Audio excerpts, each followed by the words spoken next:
Thank you. So, first, the concept of key differentiations. It's something pretty important in NVC, and I would like to share with you how I put it. So, you will see a screen. And for those who don't see, I would like to, I will tell you what is on the screen.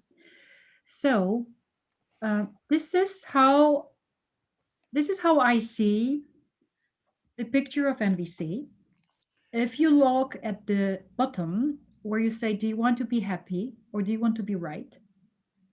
It's just one example of what I put into the philosophy, into the attitude, into the basement, like really the foundations of NVC. And here, one example, but you might know more, like people contribute to the well-being of others willingly when they are given the choice, right? That's also one of the assumptions in NVC. Or another one you will probably be familiar with is that all people have the same needs and different preferred strategies to meet them, right? So this is what I call the foundations and how I try to put it into picture. And if you look at the upper part of the picture, it's written in Polish, but probably it's comprehensible. It says metody, which means methods, like, and technika, which says techniques. And the little thing which looks a little bit like a guitar, this is my picture of a key, but on an old key. So in the upper picture, I put all the NVC key differentiations. And love is a need and love is a feeling is one of them. And these two steps you can see, and it's written in Polish procesy. So it's because we have like the dance floor and some procedures and some steps. So that's the I would say the more technical part. And the building on NVC for me is stable and beautiful when we have both. So when we have the assumptions, when we have incorporate the philosophy, the attitude, and it's supported by some technical or linguistic knowledge. It's about usage of words, right? Because we know what contributes more to calm and what can put on fire. You know, all this story about words can be windows or they can be walls. So this is the two parts, the foundations and the technique. And the columns in between are self empathy, empathy, and self expression. The three things we can always choose whenever we open our mouth. And for me, the self empathy in the middle, it's not. I will stop sharing the screen now. It's not a. It's not a. It's very consciously chosen because when we have the column of self empathy in the middle, it's the most stable in the sense, you know, that when you are not able to give empathy, it the building can be still held on you know, on the middle column. If you do know self expression or you're not capable of self to do self expression in a moment, you are still you still have the self empathy. So that's the most powerful and the middle column. And now these key differentiations, I put them in the upper part, like, you know, where because they can help us with formulations and like how to put it into action. But finally, a lot of so these key differentiation story are also in the foundations. And what they are for, there are, I think, 24 or maybe 26, maybe somebody knows better. There are 24 or 6 named in the list for people who want to do certification, right? So when I was doing my certification, I think it's 10 years ago, we had 24. So I don't know if we still have so many, but there are more key differentiations than in the list for the certification.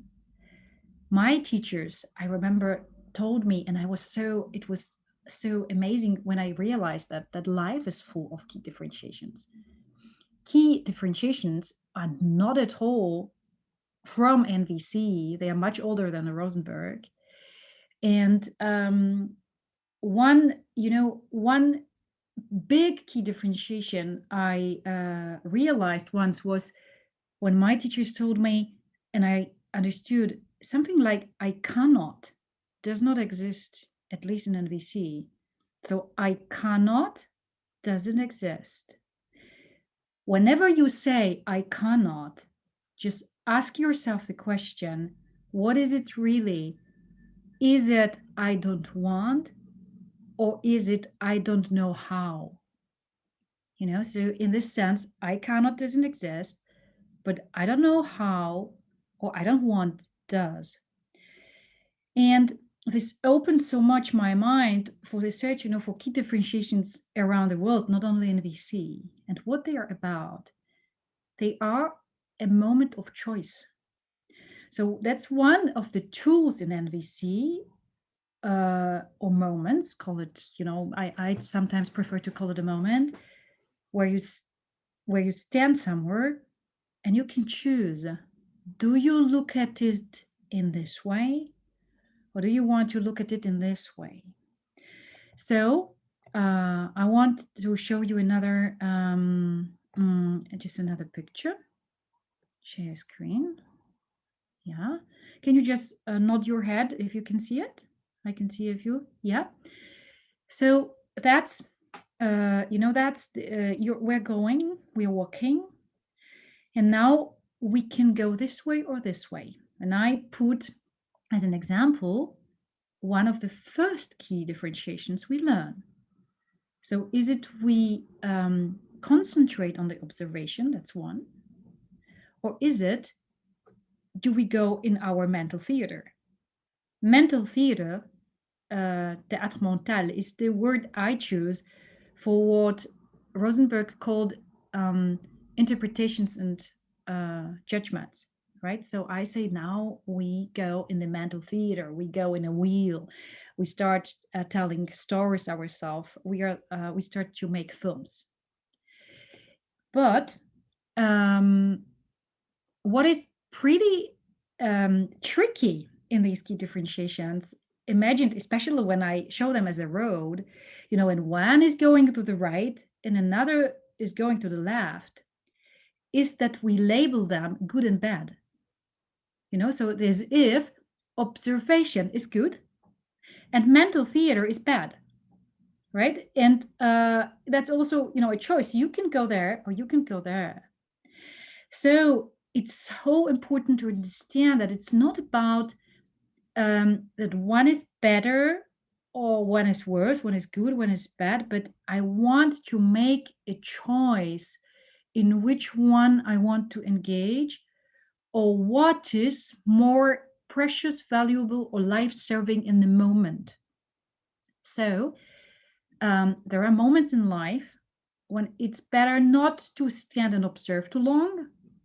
It's really important to make an interpretation, make a judgment, and run quickly, right? So when you imagine there is a guy coming, or a woman running towards us with something called baseball, I don't know, baseball thing, I will not stand and observe and try to concentrate on observation how he's dressed. It's really not a moment to observe. Let's just go away. So I hope this simple example shows that it's not about choosing just one forever and give up the other. It's just to know which one serves us better in which moment. So another picture, just the last one before we go to this love story, is like that. I hope you can see it all. So on the left, you have, observation. And on the right, we have mental theater. But we can also see them like this. In one way, I mix it all. And in another way, I know the difference. And I want know which one is better in a very given moment of life. So that's just what the key differentiations are for and what they are about. I will pause here for a moment before we go to love, to the differentiation about love. And if you have any comments or questions just until now, I'm happy to hear them.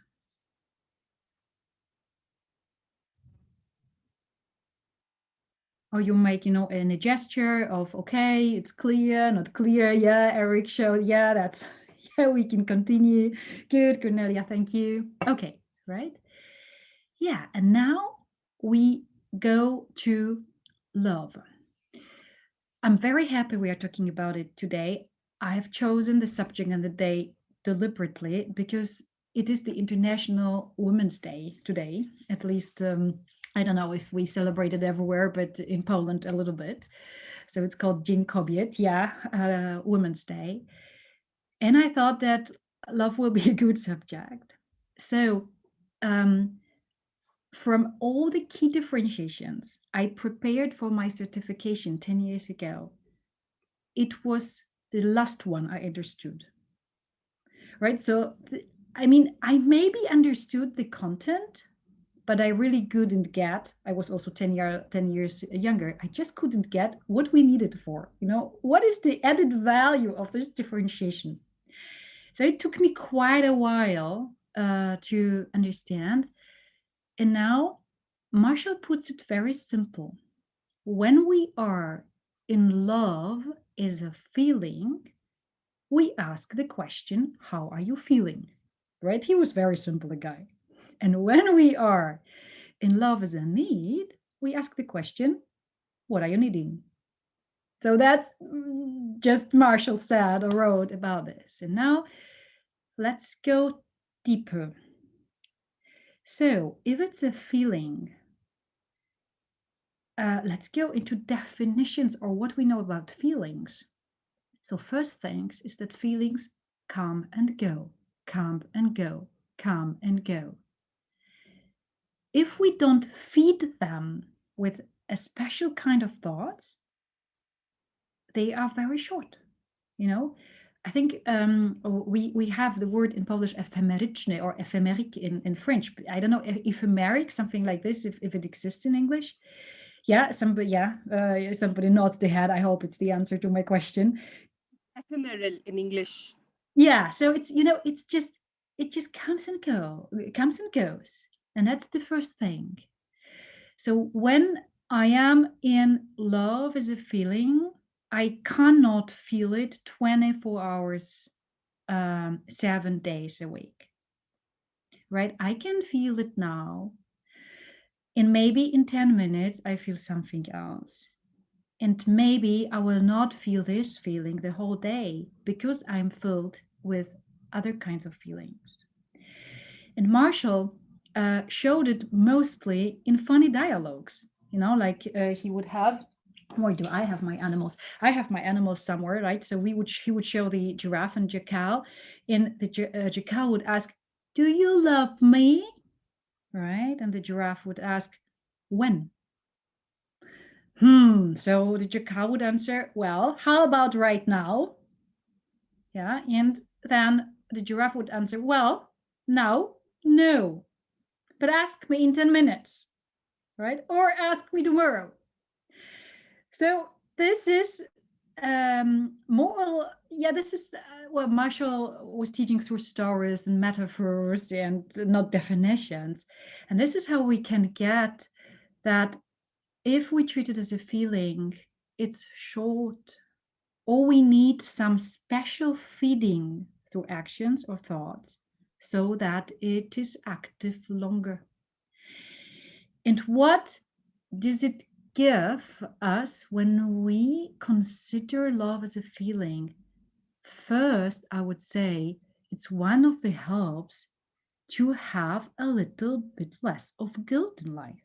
Because when people think that they should love all the time, like 24 hours, 7 days a week, they might be not comfortable when they realize that they are not feeling love just right now.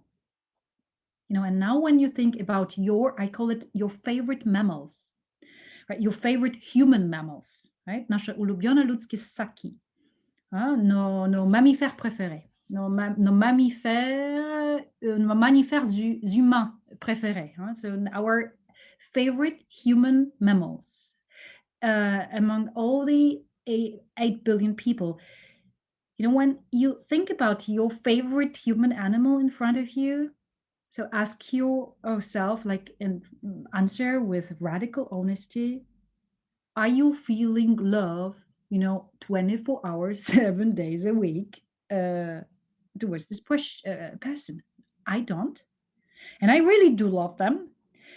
But sometimes there is more, I would say, fatigue, so tiredness.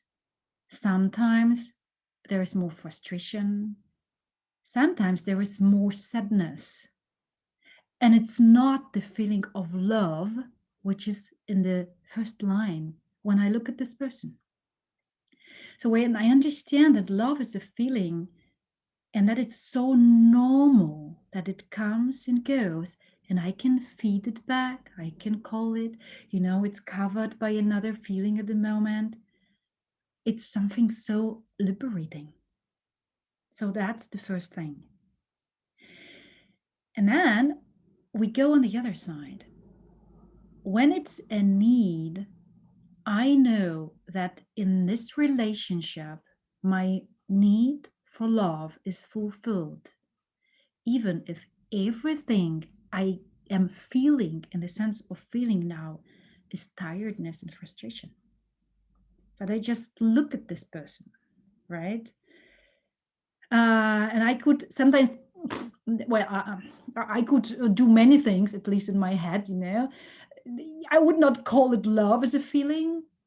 And I know that, of course, I would give my life because my need for love is so fulfilled in this relationship, right? So, and now why I understood it so late, really, I needed years, people, to get it. What is the value of this? So I think I got it um, when life put me like in the biggest, excuse me the word, fucking hole ever in my life. When I was in this hole, then I opened and understood that either I understand now what it means that love is a need, another feeling, and there are many strategies, or I will die. So it was first remembering then if it's a need, it is like with all needs. And about all needs, it's said that who sees just one strategy, this person really didn't get the need, right? This is how the sentence is going. Who can see just one strategy, the person really didn't get the need, right? So there are so many strategies, and of course love is so special, so I have my favorite strategies, and with more all my with all my liking and sympathy, it's not Eric here, right? So Eric is fine, but he's not my favorite strategy among 8 billion people for love. And still I needed to just get that everything we use for needs, we also can use for the need of love. So first, there are many strategies. And I want to open and to receive love and send love to other people than my favorite strategy. Another thing was that, when we connect to a need, the need doesn't disappear if the strategy does. So my strategies disappeared, but love didn't go away with them. So the strategies went away kind of forever. But it doesn't mean that I lost my need for love. So it was another story. And then it was, well, life is cruel sometimes. And I would like to use my figures to to put it what it also taught me, and well, I understood it lately, but now I'm repeating myself. So I don't know if you know the sentence from NVC: who doesn't have something in themselves, they will not find it outside. So we can call those who doesn't have something inside will not find it outside. Or we can, or what is the other wording? So the other wording is that once you find it in yourself, you will find it everywhere. This is another wording of the same, right? So that's the common story. Let's have a couple. Gender doesn't matter, and this one is genderless a little bit. This one is a little bit female. So, when we use the sentence, if somebody doesn't have something inside, will not find it outside, then it means that here in the middle of this figure there is a line, right? And this here is where we need to be ourselves a strategy. So this part, when we are speaking about love, this part is about self-love. And this part is about love. So if it's him, but it can be her, it doesn't matter, and he needs love, but he has zero self-love, there is no chance. Because whatever she wants to give, or the other person, whatever the person is trying to give, to embrace this person and to contribute so that this need is met. Look here, the very clever. You see the hole? So there is a hole here. So whatever we put in, if there is no self-love, it's getting out. And now we can put her, well, let's take another need. Let's put that this is acceptance. So here he needs love, but he has zero self-love. And her, let's say that she needs acceptance. Look at her face. You might know the figure. It's from Upside Down, right? So it's Alles steht Kopf. And so if she needs acceptance, it's the same. There is a line here, and it's the same sentence. Who doesn't have something in themselves, inside, will not find it outside. And if her self-acceptance is zero, he can dance on his eyelashes. I don't know what he can do. And he's unable to give her acceptance if her self-acceptance is zero, because it's leaking out. Right? I hope this big picture is pretty banal, but I like to be reminded again and again of it. So here we have, if we treat need as a law, if we have zero self-love, we will not be able to get it from outside. So in this biggest hole life have ever thrown me, I got it that if we have love as a need and not as a feeling, even if my stretch just go away, maybe forever, I still can have my need of love fulfilled. I can be open to other strategies, even if I have my preferred ones. And I absolutely need at least a minimum of self-love so that other adults can fill up. And if my self-love is zero, no chance. So I want a nodding or any reaction. Is it clear so far? Yeah, makes sense. Yeah, great. And now I want to add something. When I was doing my certification, I lived in France, and my wonderful teachers, they didn't treat it as two. They said that it's not only love is a need or love is a feeling. They said, okay, amour en tant que sentiment, so love is a feeling, but they said also l'amour en tant que besoin, love is a need. And they added l'amour en tant qu'action.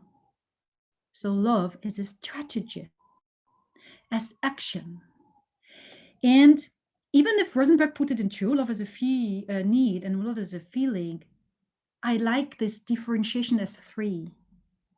So I can feed my feeling of love, I can treat it and be committed to walk through life with my need of love met.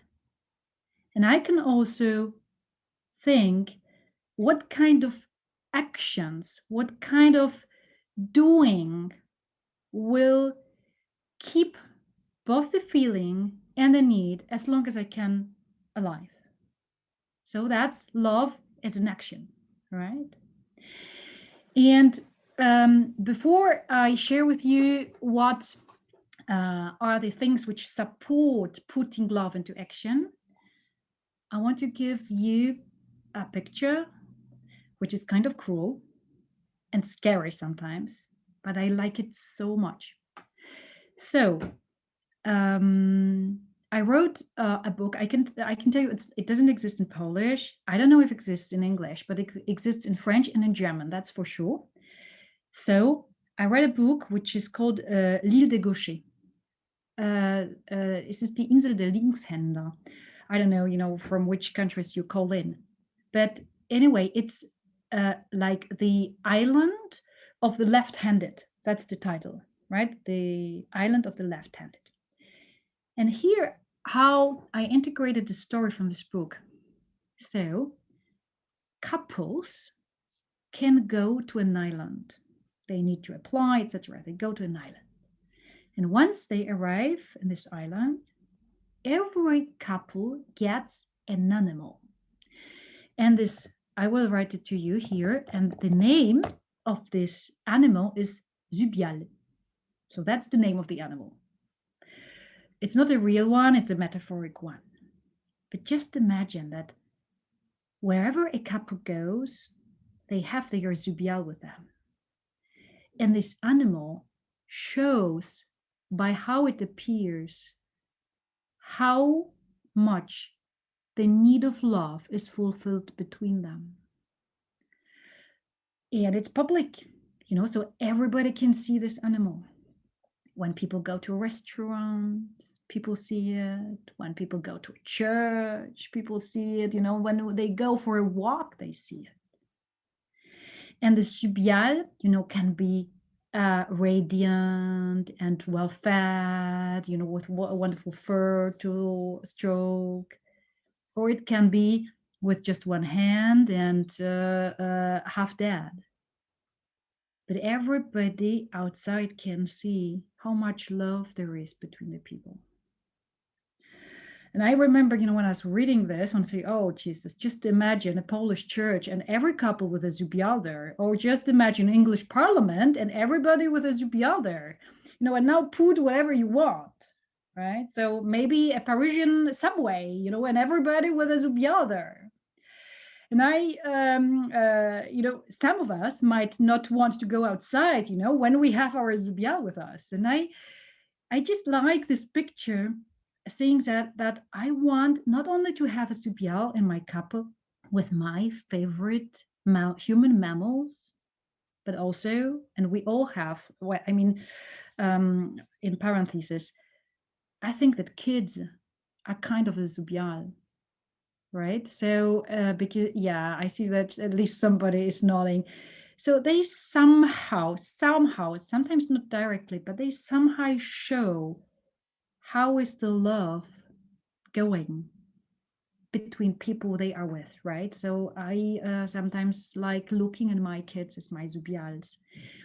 But I want also to invite all of us that we imagine that we have a Zubial for the part here, this part for the self-love story, or self-acceptance story. And before being stubborn, we can be committed to say that if we just have 100 years on earth, then I would like to walk through my 100 years on earth with my need for love fulfilled. There is a prayer. I don't know if you know that, but there is a prayer which says that I wish everybody on earth the need of love fulfilled, and may I be one of them. Right, so that's a big story. So just this picture of Subial, and now before I say what are the actions which I find so helpful if we want to put love into action, or we want to contribute to the need of love fulfilled. Before I go there, I will pause again because I see also I get excited talking quicker and quicker and quicker. So I will pause now and we'll check if there are any comments, questions, maybe sarcastic critics or whatever. Everything's welcome. No? Audrey? Yeah. So I'm curious about this idea that we can give love to ourselves. Because how can we give something to ourselves that we don't have? So if we have a need for love, how can we give it to ourselves? Like, for example, if I was in a desert and I was hungry, and then someone came to me and said, well, just feed yourself. If I'm hungry and if I had food, I would feed myself. So like, I don't quite understand how I can give love to myself. Yeah. Thank you, Audrey. And we can, I don't know, at least I don't have one sentence answer. That's for sure. And we can take it to some other needs, and I think that in front of most of them we can add the word self, right? So it's respect. As important is self-respect. Appreciation. As important is self-appreciation. Right? We can say kindness. And then, well, how do we look like with self-kindness? So we can make them all. And I would say that for many of us, it's a lifetime story.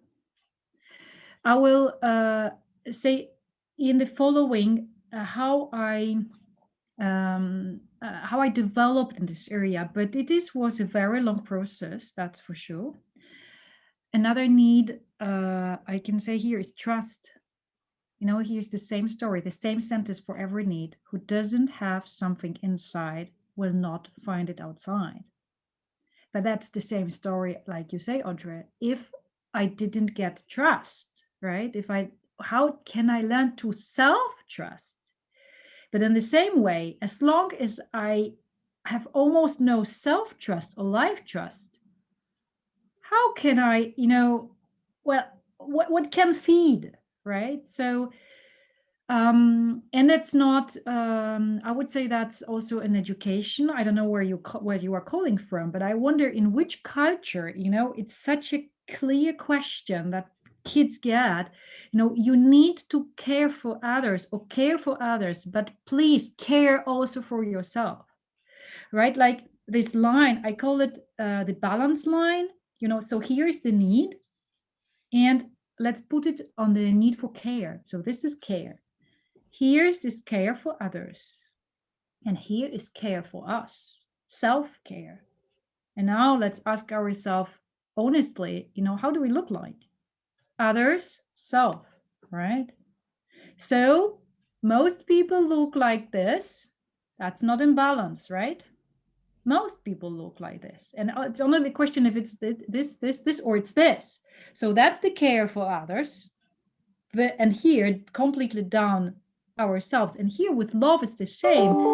We have love for others and what we are getting from others, but that's what we are giving ourselves and having for ourselves. So mostly here is the angle is on the other side, right? So we want to get from others and we want to give it to others, but are we giving love ourselves? The bigger the inner critic, the bigger the guilt, the bigger the shame, the more difficult it is to love ourselves.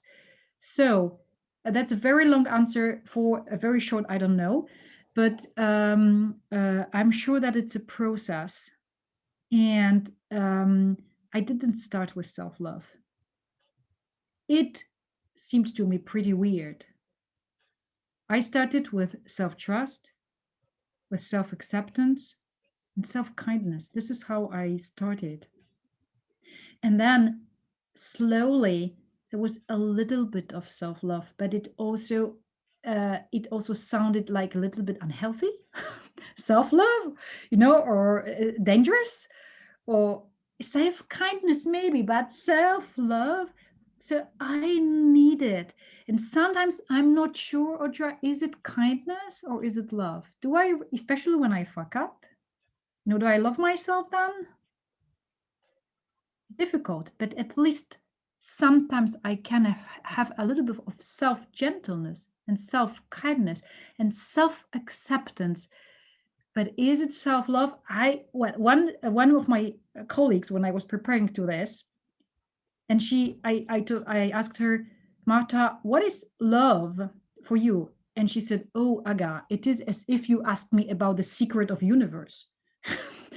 you know So I know it was a very long answer, but maybe somebody says maybe self-empathy, right? So maybe this would be kind of a little bit of self-love. Has anybody maybe a better or cleverer answer? Or maybe a more concrete one? Or maybe an answer in years? How long does it take to love ourselves? Yeah. Priyanka, is it correct? Yeah. I don't think it's a question of how long, okay, where after 5 years, finally, I'm going to be able to love myself. Like I've been on this journey now for a long time, and I realized that there are some days where I'm successful at loving myself and some days where I'm not.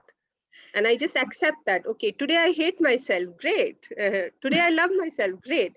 But it's important to have that awareness that you're acting out of love rather than something else, especially because we live in a society where everybody's trying to guilt us or shame us into not being enough. Oh, I'm not zero.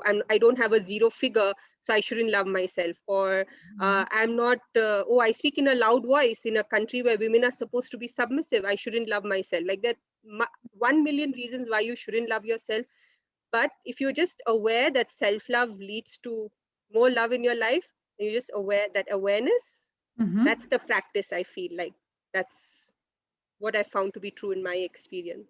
It's just the practice of being aware. Thank you. So also an answer that how long is the process, and that there are not very concrete nice ways, right? So that we could say do this or do that, but self-empathy and self-awareness would be something. Anybody else to share? Just sitting and listening is also fine, right? Yeah, Ayla, thank you. Hi there. Hi, everyone. Hi. In my own particular journey, I found working out where the self-criticism or shame or anger towards self or terribly cruel behavior towards self, where it came from. And working that out was very, very helpful. And then going on, as I said in the chat, to just practice. Almost, I think for me, the biggest thing was imagining, would I treat anyone else like this? Would I treat a tiny child where the damage probably took place like this? And that was quite a shock to think, God, no, I would never. So then why would one do that to oneself? So just very basic, step by step, and being as gentle as one can. Yeah. That's Thank you. slowly. Mhm. So the question, would I treat somebody else like this, right, was a reminder. And I wanted to bring mostly NVC here, but I want to say that I'm walking on 2 columns, on 2 feet, and the approaches I work with are NVC and something called IFS. And IFS is internal family systems. And this is an approach which absolutely helped me to get to something which is called also like really the self, written in big letters, and working on the like Ayla said, on the inner critic, on the shamer, on the guilt producer, etc. It it helps you to be in a better relationship. And what I say, that self-love, using the internal family systems vocabulary, I would say that this is an exile. So what are exiles? And now I will combine NVC and IFS. So IFS in NVC way is that exiles are things we forbid to ourselves because somebody was forbidding them verbally to us, like don't be so needy, for example, so verbally. Or there was nothing like no prohibiting verbally, but through action.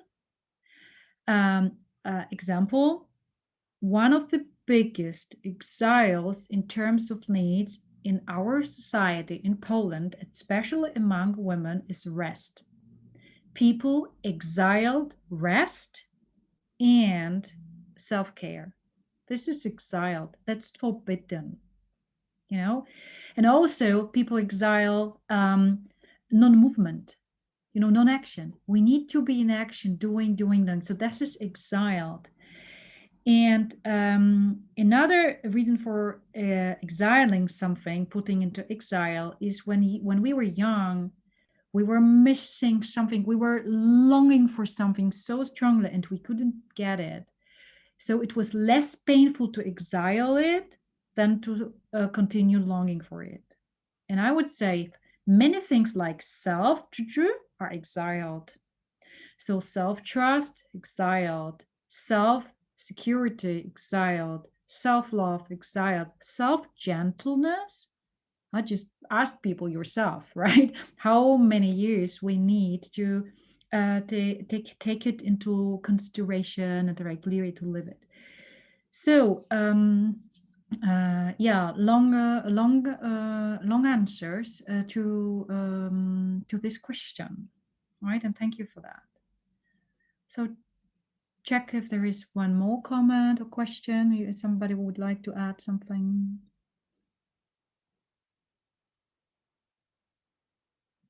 No, then I continue. And if yes, just go. So now it will be about love as a strategy, right? So what can we do so there is more love as a need met or fulfilled, and more love as a feeling in our life? So first, I would like to add 2 other key differentiations which really help me with this. So one of them is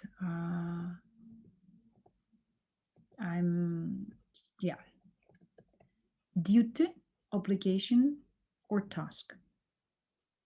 Sounds maybe surprising. So once again, on one side we have duties, obligations, so I'm obliged to do something, right? And on the other side is just tasks. What is this about? So this is thinking which sees that there are things we have to do in life, that we have duties at home or at work, obligations, that there is no choice thing. Like people would say that they have to cook, they have to marry, they have to go to work, or at least at home they say, well, let's make a list and see who whose duty is this and whose duty is this? Because I don't want to do everything, right? And when we call things to do in life duties, that check how is duty called in your language, right? So because I know Pflicht, obowiązek, devoir, obligation. So just check, because I don't know other languages, but check how it is in your own language, and check what kind of heaviness is put on this. And whenever a duty is missed, so somebody didn't fulfill a duty, just check also what it does. At least in Polish, obowiązek, so duty, if it's not done, it triggers very quickly punishment thinking, right? So where there are duties in life, people have to do things, there is a little bit of freedom.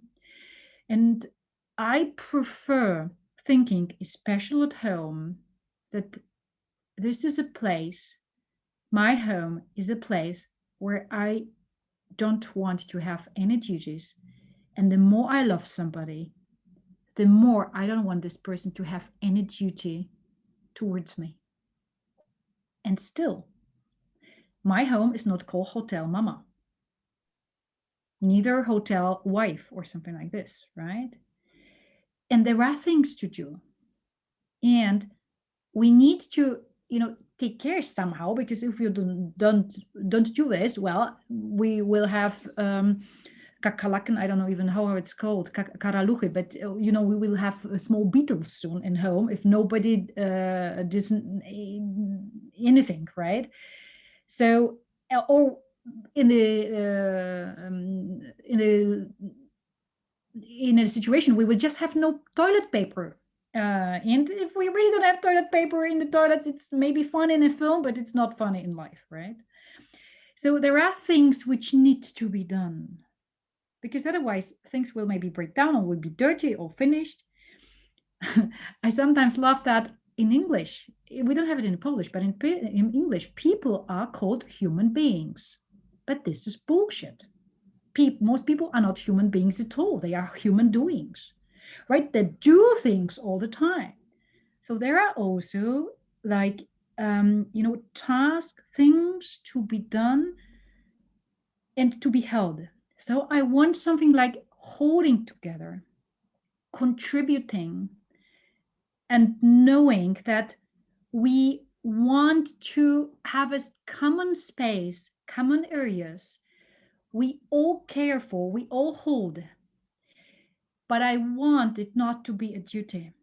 So it's like lived assumption of an VC, which is that people contribute to the well-being of others willingly if they are given the choice. And it's a long way, a long discussion.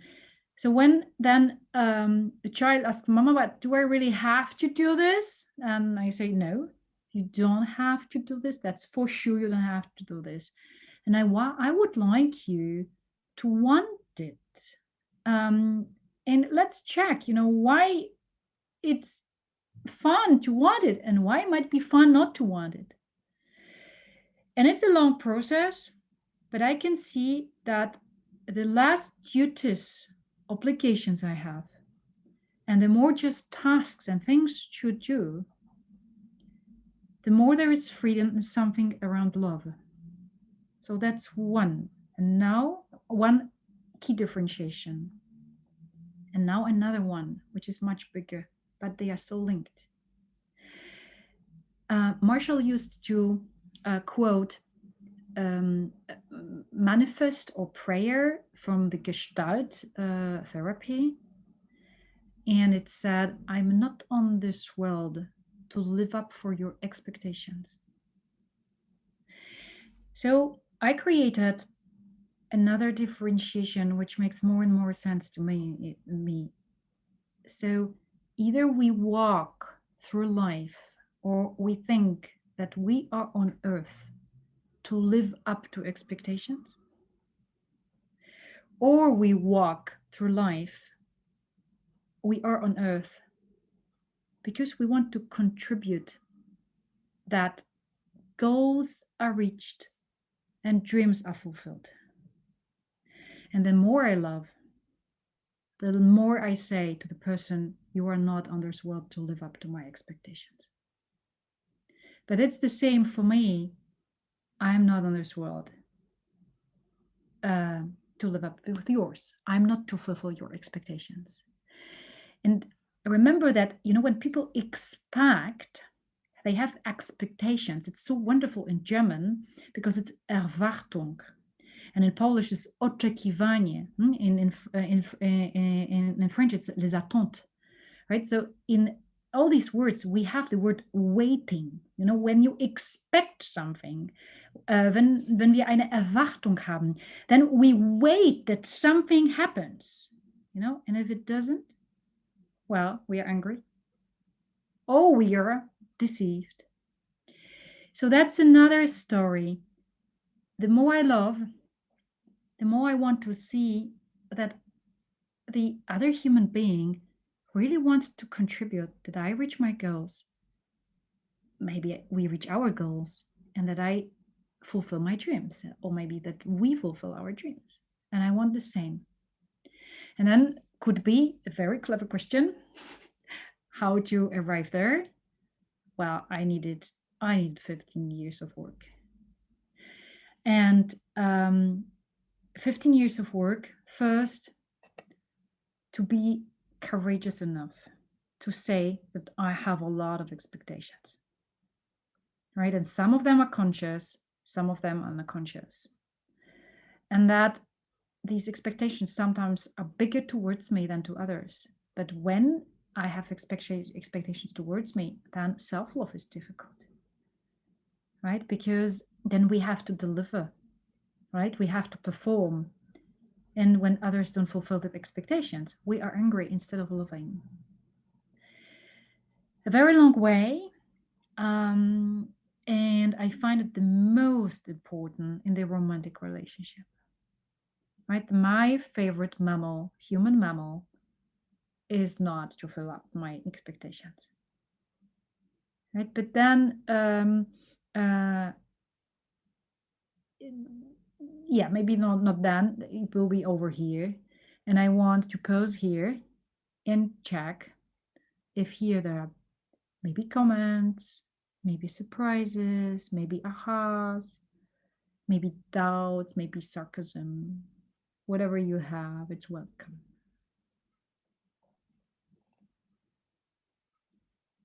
I get a smile. I don't know if I get a smile, but at least I see a smile, right? I once made a list Yes. in a training of what I expected of a good partner. All the people did. Yes. So then, yeah, you really get in trouble with all these lists. Of course. Yeah. Of course, right? Thank you. And then when they don't do it, our Zubiel shrinks. Yeah. Of course. Thank you, Monique. Somebody else? But it needs courage, right, Monique? It needs courage to do it, to look at this, and then also to say, well, do they serve me or they don't serve me? A long way. So, anybody else? Yeah. Check in your language. I wonder, you can also write for me if you come from, you have the different languages. In those words I know, expectations or Erwartung, Attente, there is the word wait in it, right? So, I see that Cornelia's nodding their head, but, so there is like, we wait that something happens. Yeah, and but then life's, well, la vie est coquine, the life is funny. They don't happen, these things, right? We wait for them. And then if not, it's difficult to love. And if I have it like, I'm so glad that I see the will to contribute to the holding of the space together, and that we want to hold it because it's a shared space. And we are absolutely on this earth to contribute as strongly as we can so that people and ourselves reach goals and fulfill dreams. I'm so glad to be for this reason on earth, right? But to fulfill expectations, no. Yeah, we can go. We can continue. I see a few smiles. I wanted to do this first because you might know, the 5 languages of love. I want to finish with, but there is another love differentiation I like, and this is how it's called. So again, one is duties or obligations, or maybe tasks or things to do. The second one is to be on earth, to fill up with expectations, or to be on earth, to contribute to the reaching of goals and fulfillment of dreams. And the third one for me is love is to worry, or love is to trust. Now, this is the biggest one and the longest to include into life. And English and also German are so wonderful on this. Look, there is just one letter difference between love and live. The same in German, right? You have lieben and leben. Just leben. You just have one word difference. So we can say that it's about walking through life, worrying, or you can say loving through worrying, right? Or walking through life in trust, or loving through trust. So, what is worrying? Even if it's used as a feeling, I feel worried and I'm worrying. Je me sens soucieuse, je crois. Je me fais de soucis in French, right? Or in German is wonderful because es sich Sorgen machen. That's great. And Polish it's martwić się. So in some of these languages, at least in the Slavic languages, you see the word to worry. I will offer you a crash course in Polish. So that's the word. To worry. Okay, just look at this word. So this is worry, and now this means dead. Now look at these words. And it's just not my word creation. When we look in the etymology or the history of the words, it's really the same. So just use it, take it from Polish. Worrying is making something dead. Worrying is killing something. So worrying is from the mental theater part of life, right? So it's making a story, it's doing scenarios. It's when somebody loves to worry, and there are experts on that. It's just so difficult to be here and now. Who worries is either in the future, what will happen if, right? Or is in the past, certainly he didn't eat, right? Or maybe he didn't take the key. And then in the future, or how he will enter home, or whatever else. And if somebody is an expert on worrying, he will, whatever happens in life, it will be a reason to worry, right? So let's take the simplest parent example. First is I'm worrying if he took his cap with him. Well, he did. Then I will worry if he will put it on his head, right? Maybe he does. And then I will worry, maybe he will be too hot, right? And then I can continue. And there are people who have a real inner a real worrying part. So it has a huge impact on love. Why? Also because it influences immediately authenticity. First is that people worry, but second is, I don't know if it's in other countries too, but at least in Poland, they have a very strange habit to inform the subjects of their worries of the worries. So, not only I'm worrying that Cornelia is smoking, that's one thing, but I'm also informing Cornelia that I'm worried that she's smoking, right? So, and now, like a real question, who likes this? It's maybe 5% of people or 10% of people who does. They exist. You know why? Because some people prefer that somebody worries about them than that they have no attention at all. So I'm not laughing at them. It exists. But mostly, if I'm worried, and I'm informing you on top of that I'm worried, you will not share your story with me next time. Or you will share just a part. And if you share just a part, then I will worry more because a part of the story is missing, right? So we call it a square, we call it a round square in Polish, kwadratura koła, a vicious circle, I think you say in English, right? Quadratur des Kreises. And then it goes and goes. And when you ask yourself really, again, this radical honesty of NVC, do you want to prefer to go to somebody who trusts you or who's worried about you, right?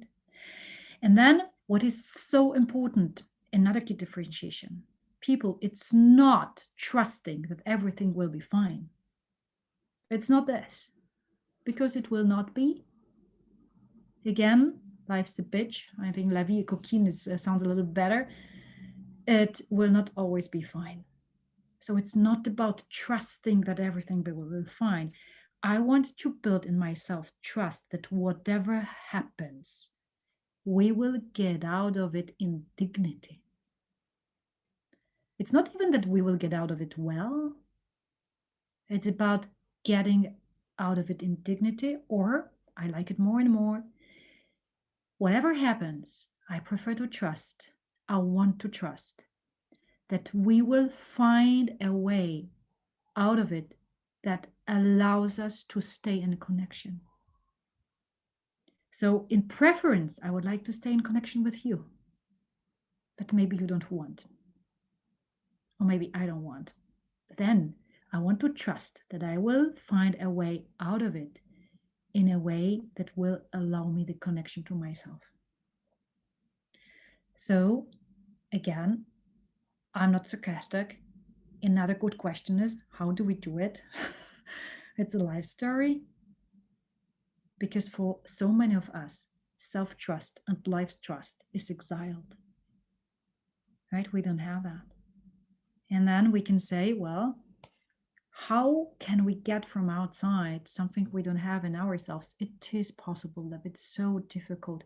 And so I want to just remind myself and you that at least for a part, we are a strategy too. So I want to, to be in an environment where people trust. I want to do actions which support my trust, life trust. It can be a prayer. It can be meditation. It can be contact with other people. And if I don't have it, if I don't have this self-trust or life trust, at least about worrying, I call it that it's my problem. So if I do worry and I love you, I might share it with you once and then it's good. So because worrying is me. And what I want to do with you is not worrying, but taking care. So taking care is action. It's about doing things I can do so that you are loved and held and cared for. But it's not this story. So, because really worrying is here, the film, it's not the action, right? And that's the biggest key differentiation. So again, to walk through life and love, worrying, or to walk through life and love, trusting, and not trusting that everything will be fine, but trusting that whatever happens, we will find a way out of it that allows us dignity or staying in connection with the others or with ourselves. So that what supports me really having my need for love fulfilled, to offer love, and to feel love. So I will pause here again. Comments, kind of feedback, if it makes sense, if if it gives you something new, or just confirms what you anyway know, or puts it differently. Or disagreement, irony.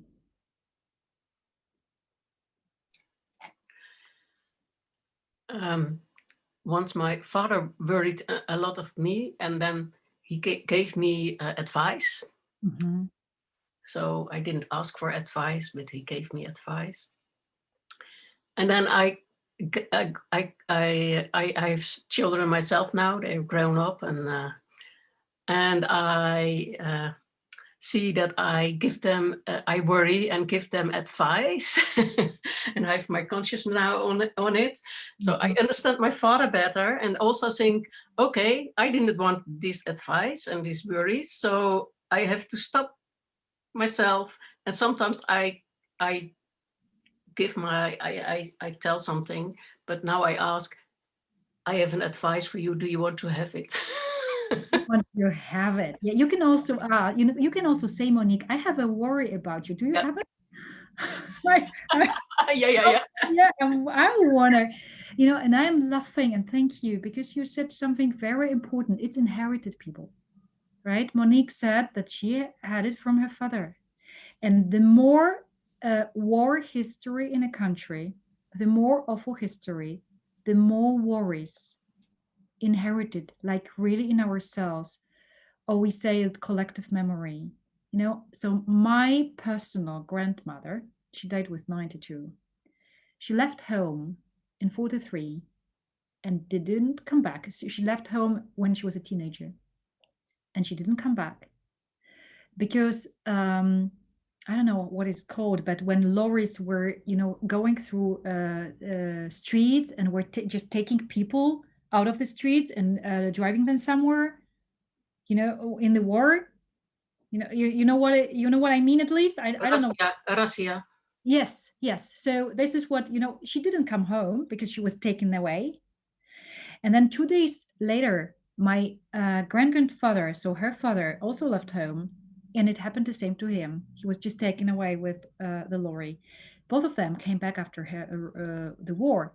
But I'm thinking about my grandmother, who stayed at home without one daughter, with two other kids, and without her husband, right? So the more war history we have, the more worrying is, like, really in ourselves. It's inherited. And I'm so committed, because it didn't serve us. I'm so committed, to stop this circle and to give something else. And I don't say it's easy. So when I do worry, I'm just not informing my kids. I can ask Magda or I can ask Ayla, and then I say, I'm worried. Give me empathy. Can I have empathy around this? Because for me, the subjects of our, oh no, the objects of our worries are not the people to be informed of them, right? Maybe once, like I said, okay, maybe taking care, yeah, but not worrying. And when it's important, the harder life is, the more important it is. Because when everything is fine, everything is beautiful, you will not die when you worry a little bit. But when life really strikes, and when really you cannot do anything. It's like beyond, it's beyond your reach. This is the moment where you cannot do anything else, right? And then, well, it will kill our inner world, and it will not help the person. So it's especially important when the door is closed behind somebody, and we don't have the possibility to do any action, to put into strategy our need for care anymore. Then it's more important. But because as long as we can do something, well, easier. And I call it also modesty. Like modesty, looking at life and saying, that's beyond my reach. right? Thank you. So this was Monique. Thank you, because it reminded me of the inheritage. And somebody There else? is a question in chat. Yeah. Is worry a false feeling? For me, no. I just treat it. Well, no, sorry. Is the false feeling like the like we say Pseudogefühl? I don't I don't know Like the a term. thought or For me, interpretation? yes. For me, yes. And behind worrying is fear, right? That the feeling is fear, but worrying just this is look in the other languages. We say on se fait des soucis. Donc, on se fait des soucis is like really we make the worries. You see? Or in German, it's wonderful in German. I don't know if we have Germans here. Is sich Sorgen machen. Look, it's the same. Machen is do, right? And on top of this, Sorgen, if you want, that's worries. It's so close to the word Sarg, and Sarg is the coffin.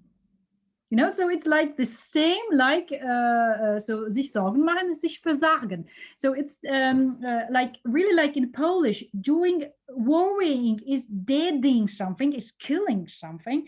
Then in German, if you want, Sorgen is Sarg. So like we put in the coffin. And in French, we have faire de soucis. So it's not a feeling. For me, it's we call it fed. Well, it's fed by thoughts. Right, but it's not the most common understanding of NVC. That's Aga. Okay, my name is Aga. This is more Aga story. And there are 3 people with raised hands. Mhm. So the first is Alexandra, and then Abby. Hi, so my question is about the exiled self-love. I'm really curious, what would be instead of it as a protector? Is it self-hate? Is it freeze? Is it submission? Is it autocritic or helping others? Yeah. I'm very curious about it. Yeah, so if we exiled self-worth, right? Self-love. Self-love. So, you know, if we exiled, so let's imagine, for those who don't know the concept of IFS, then we like it's forbidden. Okay, it's self-love is not accessible. Then in this concept, when we have things exiled, we put other things, protectors, so that we don't get there, we don't touch it, we are not reminded of them. And there can be many protectors there. It can be inner critic. It can be inner shamer. It can be a performer, or it can be excessive caretaker. You know, so we do caretaking for others in unconscious hope that we will be loved, and we can do self-love only when we are loved from outside. So there can be so many protectors. There can be also perfectionism, Alexandra, right? Because we hope that once we are mastering in everything, well, there is we will reach self-love. But what else? Yeah, performer. And it can be also depression. So really, really many protectors. Give me a sign, Alexandra, if it's somehow answered. Yes, very much so. Thanks. Thank you. So, anybody else? You said, Magda, that there were people queuing? Yeah, Abby.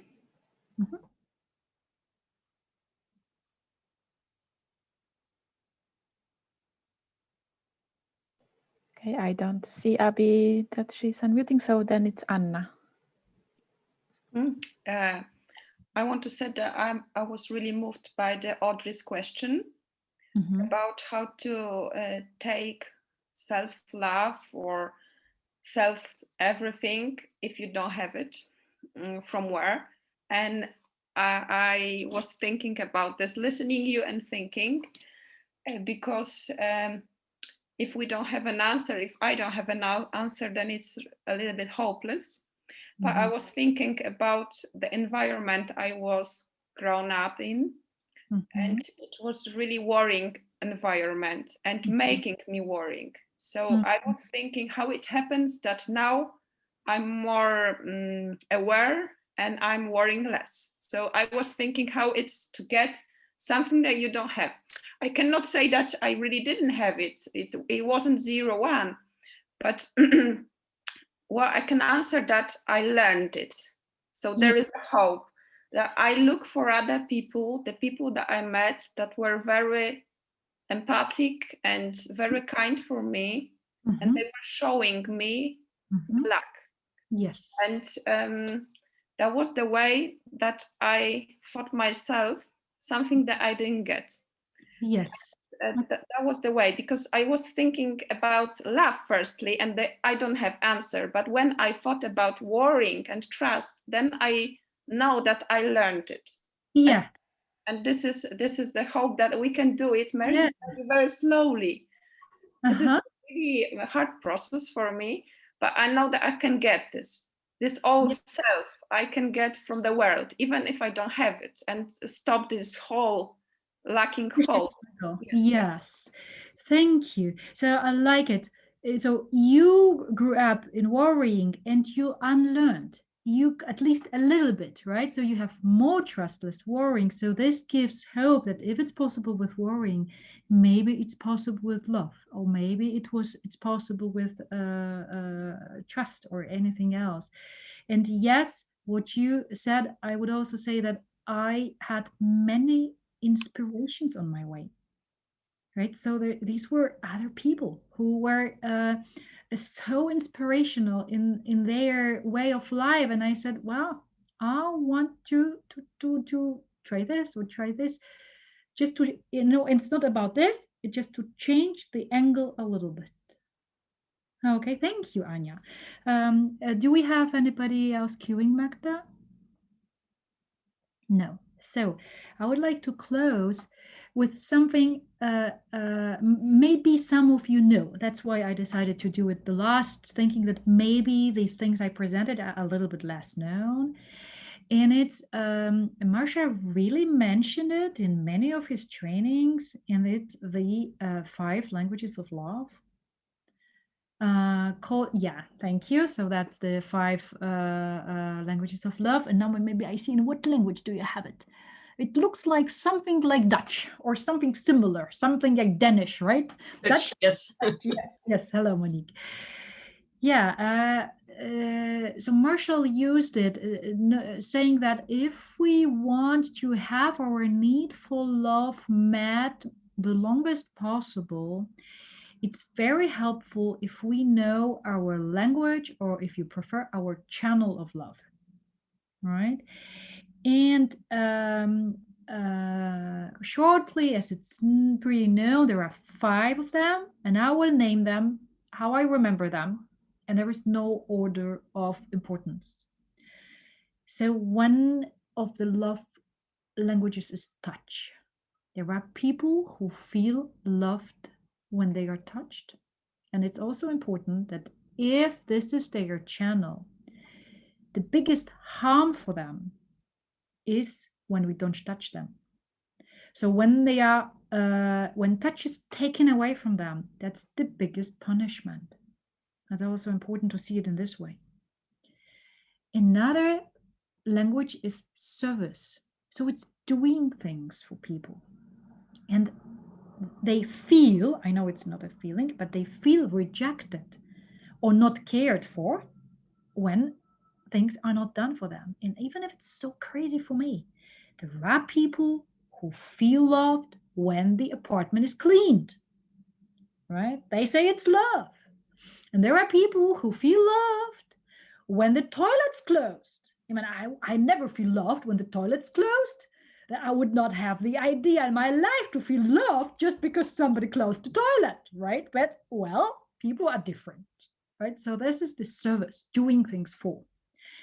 And then the third is quality time. And remember that a very important sub-aspect of quality time is dialogue. right? So people like when others talk to them, and they feel loved when others talk to them. And when they talk and they want to talk to somebody, it means I love you. Yeah. And so what is harmful for them and what makes that their zubial shrinks completely is silence. All right. And then the fourth thing is a gift. Yeah. And it is flowers, but it can be a Mercedes. I would not feel loved if somebody offers me a Mercedes. I would be really worried how to pay for that. But well, people are different, right? And we say, oh, Jesus, where will I park it? But anyway, people feel loved like this, right? And these are also people who are very nervous when they go somewhere with empty hands, right? Because bringing gifts means I love you. And the fifth one is appreciative words. It is saying, you're my favorite human mammal. I recommend you to try it. You will see the reaction of your mammals. And also, thank you that you cooked for me. I'm so glad that you came. And again, for those people, silence is harmful. And as finishing, if we are not loved more than 7 years through our favorite love channel, we go in something I call inner divorce. Right? So inside, we already signed a divorce. Outside, not. So for Marshall, this was really important to check our own love channel or language, and to see if we a little bit at least can give it to others. So if people feel loved, it's also weird, always weird for me, because somebody closed the toilet. Well, let's close the toilet. So that's everything for me. Punctual is pünktlich wie die Feuerwehr. So we have 3 minutes. What can we do in these precious 3 minutes? Questions, comments? I would like to comment. It was very rich for me. And also it touched my dreams, and encourage for self-check-in. What are my dreams and what are the things I received from the society, my parents and the people along me. So yes, so thank you very much. I really appreciate it. Welcome. Thank you. And there is Abby with the raised hand. Mm-hmm. Hi, Aga. I had a power cut with my hand raised the last time, so sorry for that. I was just wanting to express that I had many aha moments, and the part that you said about connection, even when we know that things are hard and challenging, but sort of coming out of it with dignity and connection, it really, really resonated with me, especially during the last year when things are not feeling very safe, and it's hard to kind of live in the life through the experience of trust. So yeah, thank you. All of it resonates very deeply. Welcome, Abby. Thank you. I received the chat. And one more word and one more precious minute. Thank you for all the clarity. It was, yeah. And I like to hear when your book is coming out. Well, it will be in Polish. It will need a little bit of time till it's translated into Dutch, but we will manage. It will be on key differentiations. That's my favorite subject.